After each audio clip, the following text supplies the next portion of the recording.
శ్రీ గురుభ్యో నమ. శ్రీ మహాగణాధిపతయే నమ. ఇప్పుడు మీరు చూస్తున్నది కాశీ విశ్వనాథుడి యొక్క అభిషేకం. ఈరోజు పాల్గొన మాసం ఆఖరి అమావాస్య. రేపు సంవత్సరాది అంటే ఈ లింగానికి అభిషేకం చేసినట్టయితే గత సంవత్సరం అంతా కూడా మీరు అభిషేకం చేసిన ఫలితం రేపు సంవత్సరాదిలో చూసినట్టయితే సంవత్సరం అంతా మీరు చేసేసినట్టు ఫలితం కలిగేటటువంటి ఏర్పాటు ఇగో ఈ లింగానికి ఉందన్నమాట. అంత మహత్తరమైనటువంటి లింగం ఇది. ఎవరైతే చూశారో ఆ అభిషేకాన్ని ఈ గత సంవత్సరం రేపు సంవత్సరం కూడా పూర్తిగా మీకు సంపూర్ణ కరుణా కటాక్ష సిద్ధి కలుగుతుంది. విశ్వనాథుడి సంపూర్ణ అనుగ్రహం కలుగుతుంది మీకు.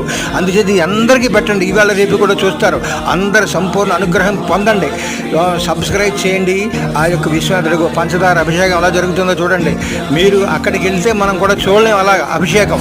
అంచేత విశ్వనాథుడు మనం ఎన్నోసార్లు చూసాం కదా అని కాదు, మీరు ఇప్పుడు చూడరు కదా. అందుచేత అందరికీ పెట్టండి. వాళ్ళందరినీ తెరింపజేయండి. విశ్వనాథుడి సంపూర్ణ అనుగ్రహం పొందండి. జై కాశీ విశ్వనాథ.